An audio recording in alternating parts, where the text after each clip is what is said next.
What's up, everybody? It's your boy. We fight all night, and we are back with another episode of the MMA and boxing show. And today we will be giving you our picks for UFC London. Now, before we get into these picks, I just wanted to let you guys know I will start sharing my picks every single card, or at least all the cards that I actually like to bet on, because I wouldn't never give you guys bets that I wouldn't do myself. I hope we could all make this money together, you know? And here's a quick screenshot from my last bet that I put up for UFC 326.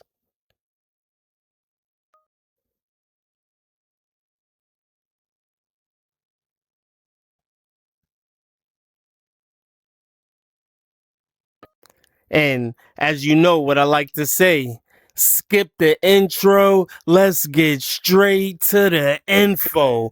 And the first fight up that I will be betting on. All right, so first fight up, we got Mario Pinto coming in at 11 wins and 0 losses, and Felipe Franco coming in with 10 wins and just 1 loss. So Mario Pinto is actually on a really good run right now. 3 straight finishes under the UFC banner. On the other hand, we got a really interesting situation here. If you take a look under Felipe Franco at his run, I went ahead and highlighted his wins. So his opponent's records seems to just scream out at me when I go and look at his fight record. None of his opponents seem to have wins. I mean, the guy that does have a win, he also has 16 losses.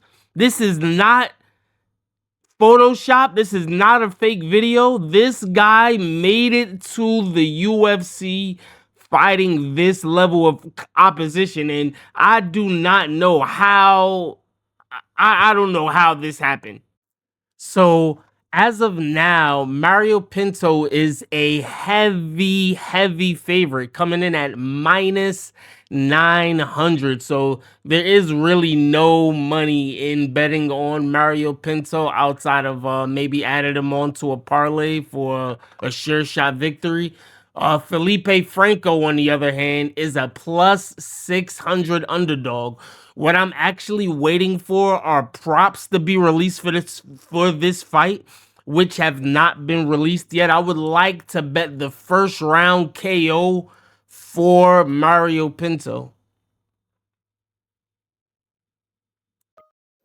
All right, second fight of the night that we will be betting on. All right, and that fight is Chris Leroy Duncan versus Roman Dolidze. Now, I know I've been hearing a lot of different people's predictions, and I've been hearing a lot of guys say that Roman Dolidze is over the hill. He's washed up. He doesn't have it anymore.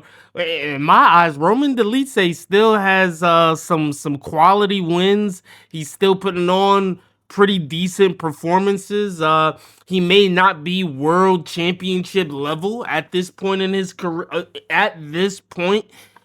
career. But he's still a solid fighter, and I do not think that he's at that point where we can say he's over the hill for losing to Fluffy Hernandez. You know what I mean?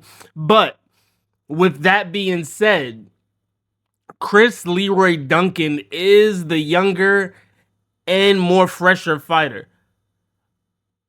Even though he is the younger and fresher fighter, I don't believe that Chris Leroy Duncan will get the knockout.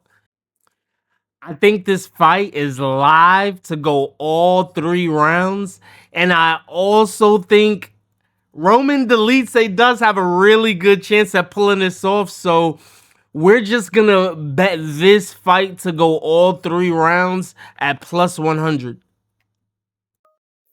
And this will be the third fight of the night that we will be placing a bet on, guys. Now, there is not too much to say about this fight. We got Barnowska versus Austin Lane. Austin Lane has really been on the decline since he's arrived to the UFC. He has not been able to string together the wins and the performances that he has wanted to. But he has managed to stick around for more than 3 years and only accumulating one win. He really has a UFC record of 1-4-1. And it could be do or die for this guy. It could be do or die at UFC London for Austin Lane. And Barnowska might be the wrong guy to be in a do or die fight with, because he has never seen the 4th minute of the first round. He's never left the first round in his entire career. This fight's gonna be, it's gonna be painful for somebody. It is gonna be painful for somebody, and I think that somebody's gonna be Austin Lane. We are gonna go with Barnowska. Now, I was taking a look at the odds, and it seems that we actually get good bang for our buck at under 1.5 for 250, for at under 1.5 for -350, or you can go and just bet the KO and it's -250. So I mean, either or is pretty good. I'll go with the under 1.5 prop at -350. Now,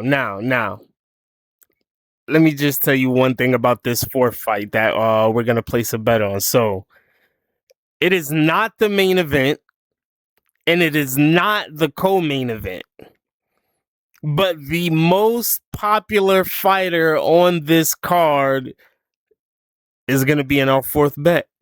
So in my eyes, this is the main event of the night.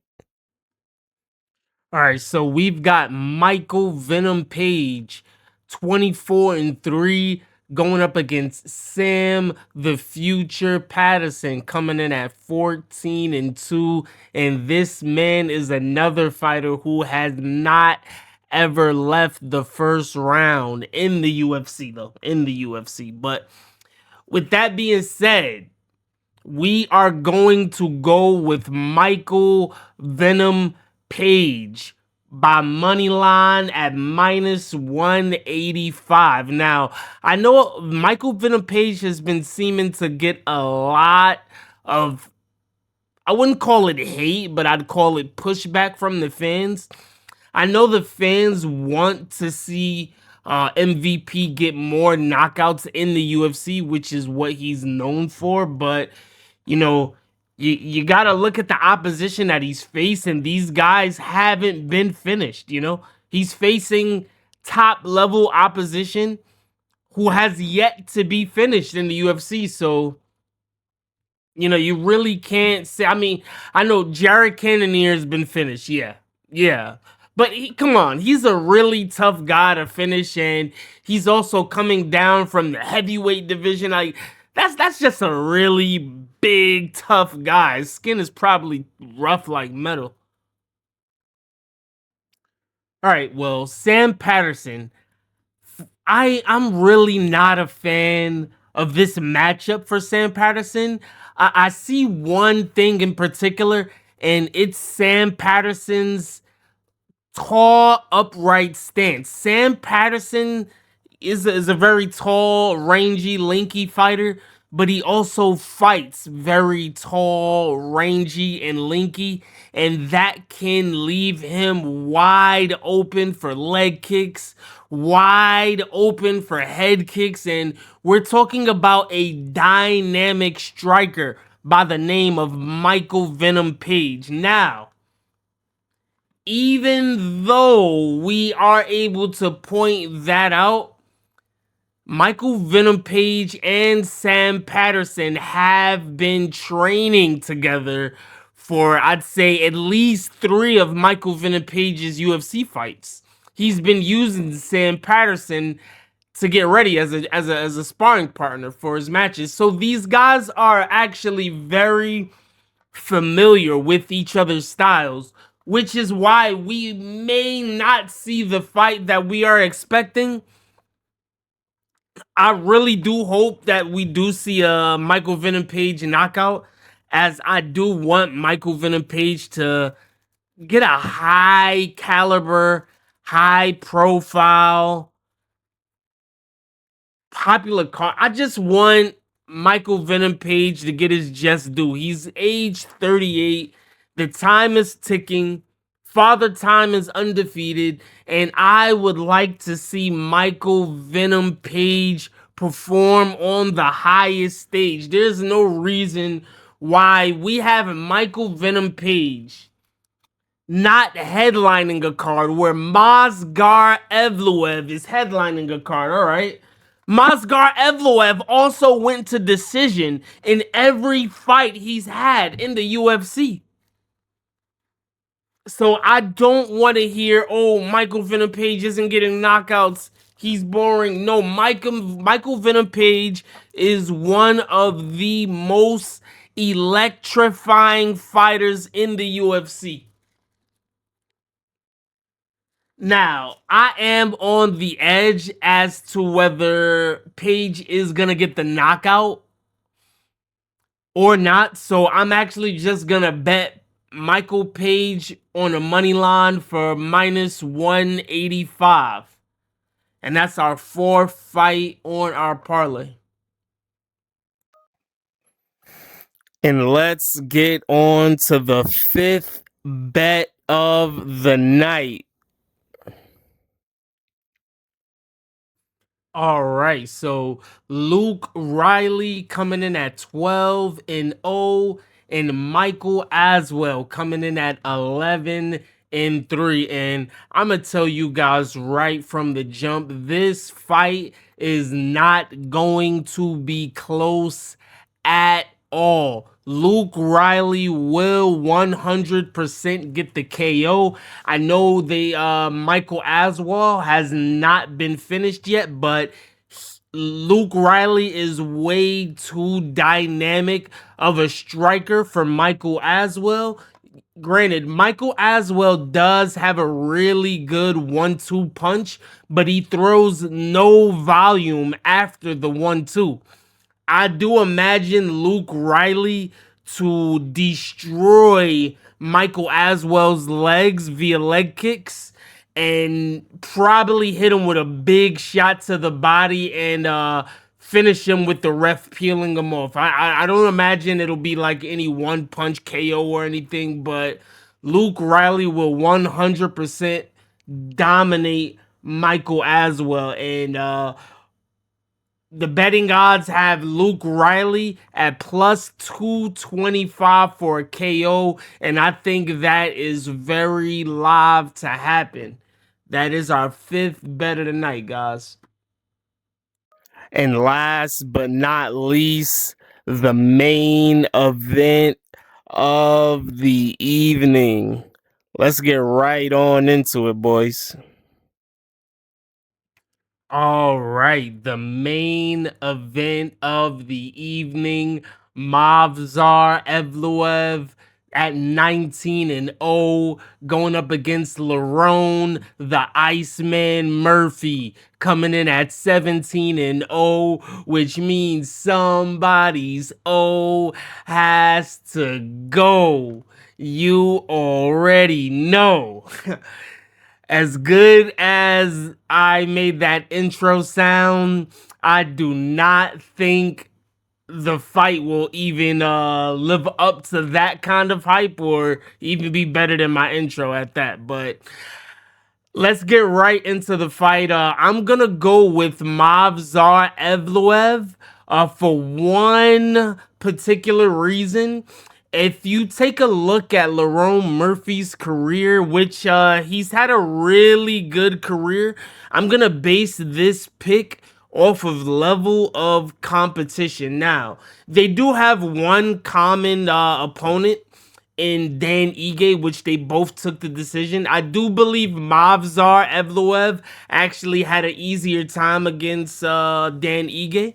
But what I am noticing is that Lerone Murphy has not taken on any dominant grapplers. And the last time he did go up against a dominant grappler, he actually went to a draw. It was a pretty competitive match, but another note to make is the last time he did face a dominant grappler, it was in 2019, which is quite some time ago now. Movsar Evloev may be the best wrestler at this weight class. Not only the best wrestler at this weight class, he may be the most dominant wrestler at this weight class. Now, as I said earlier in my Michael Venom Page prediction, Movsar Evloev has taken every single fight he's had in the UFC to decision. Now, with that being said, I'm going to go with Movsar Evloev on the money line at minus 250. As much as I really want to pick Movsar Evloev by decision, I really do believe that the submission line is really live to be picked in this fight. I'm really questioning the grappling defense of Lerone Murphy. I'm not sure if we've ever seen it yet in the UFC at this high of a level. And Movsar Evloev is as high as it gets at the 145-pound weight class. He's also a really huge 145-pound fighter. Now, to have that type of pressure on you for 25 minutes, it's a lot to ask for from Lerone Murphy. So I'm gonna have to go with Movsar Evloev. I'm gonna go with Movsar Evloev by money line at minus 250. But again, if you want to go with Movsar Evloev by submission, I think that prop is live. And that is it. That's our 6th pick for the night. Go ahead and knock yourselves out. Go 6 for 6 in the parlays. If you put all of these parlays together, you should end up at over plus 1,900 or anywhere around there, meaning you put $100 down, you're gonna walk away with $1,900. Put that on Week Game All Night, man. Make sure if you guys hit with any of these picks, make sure you come back and show the channel some love, man. Nah, I'm just playing about, but for real. And that will do it for this episode of the MMA and Boxing Show. Those are our picks for UFC London. Please drop a like on the video, drop a comment down low and let me know, or even if you gotta come back after the card, drop a comment down and let me know if you used any of our picks. Let me know if you won anything. Feel free to join our Discord. Post a screenshot of your winnings if you want to come flex on some dudes. It is what it is, you know. Just, keep it in the family, man. Fight fans are the best people in the world. Remember that, chat. It's your ball. We fight all night. And I'm out.